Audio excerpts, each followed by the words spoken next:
We've seen a variety of frameworks that help us understand how culture works and how we can create some terminology to help us name and understand aspects of culture that help us better understand cultural and intercultural conflict. But what is the usefulness of all these terms and knowledge? In applied humanities, we study how humans make meaning of the world. Culture is one way that we come to shared meanings and interpretations. The task now is to assemble and summarize the frameworks and terminology, then, to make some recommendations on how to apply it in real life. We looked at Hall's comparison of high and low context cultures, which is an either or classification system, which is largely applicable and useful.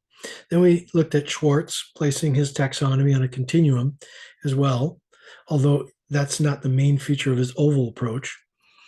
Kluckhohn and Strobeck's value orientations gave us continua that had named middle points, if you remember. In the realm of business literature dealing with intercultural competence, we covered Hofstede and Friend's 6 dimensions of culture, then reviewed Project Globe's advancement of some of those ideas and creation of a few others to their 9 dimensions of culture. Lastly, we looked at Trompenaars and Hampton Turner's 6 dimensions, which gave us a few new terms and ways of considering culture. Another approach from Lustig and Koester that was less taxonomical and more questioning and problem solving dealt with different questions that cultures answer and the dyads that represent some approaches to answering those questions. Let's compare them. Hall's is easy to apply, but limited and somewhat reductionist. Schwartz's is easy to apply and simple enough, but the terminology is difficult and not intuitive. Kluckhohn and Strobeck is just right, but missing some essential aspects in my mind. Hofstede has some great terminology and elements, but essentializing cultures as masculine and feminine is no longer applicable and difficult to defend as useful terms today. Project Globe advances all of Hofstede's work and solves the masculine and feminine dyad by addressing it as high or low gender egalitarianism or assertiveness. I also like Lustig and Koester's questioning approach very much. If you had to choose one, which one would you choose? Feel free to pause it here. I like the value orientations of Kluckhohn and Strobeck, Globe's 9 dimensions, and Lustig and Koester's societal questions approach. Let's look to combine these.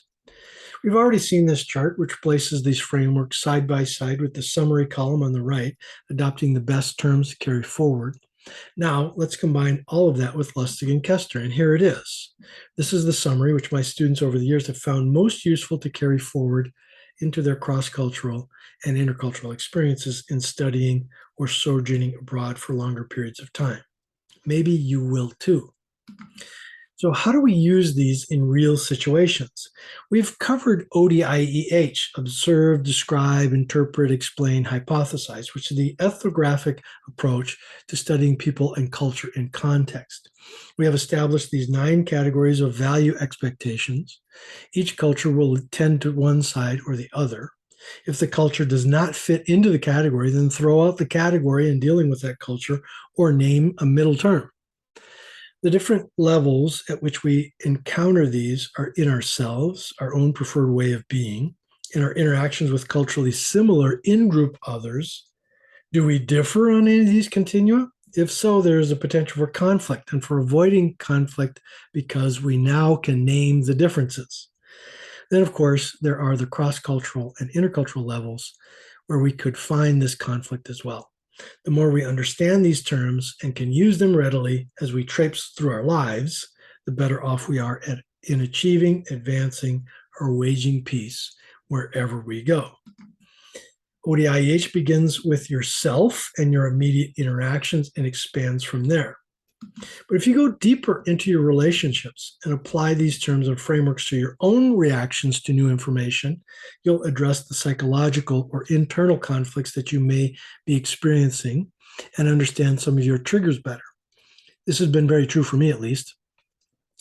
And we can start there to see if it's an idiosyncratic issue that is our own hang-up, or is it something out there between us and our culture or our intracultural others.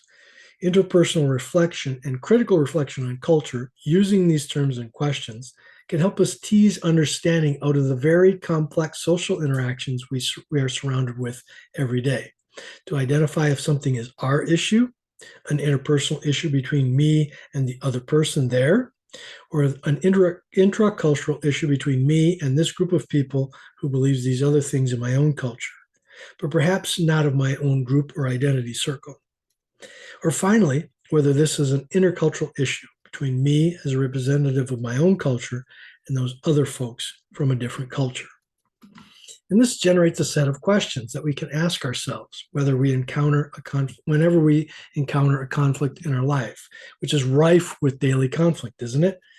I recommend starting out there, way out there, interculturally, by asking yourself if the conflict is cultural.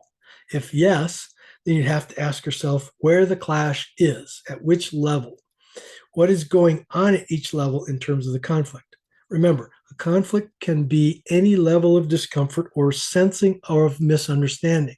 It doesn't have to be an emotional outburst by any measure. Then you need to use the chart to see what language you might use to describe what is going on to help us understand the conflict. All this in order to help us mitigate it or avoid it altogether.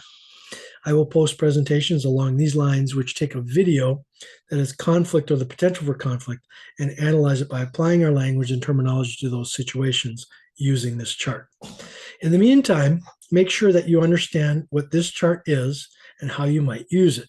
If you are already abroad or have studied abroad, think of how this terminology may explain some situations of intercultural conflict that you may have experienced abroad. Find a way of getting a screenshot of this to keep in your pocket. It's there for you to use and apply in waging peace in your day-to-day life, after all. Well, I use these videos as presentations for the courses I teach on intercultural competence. They're also freely available for anyone to watch. So please feel free to like it or subscribe to the channel as you see fit, or to share it.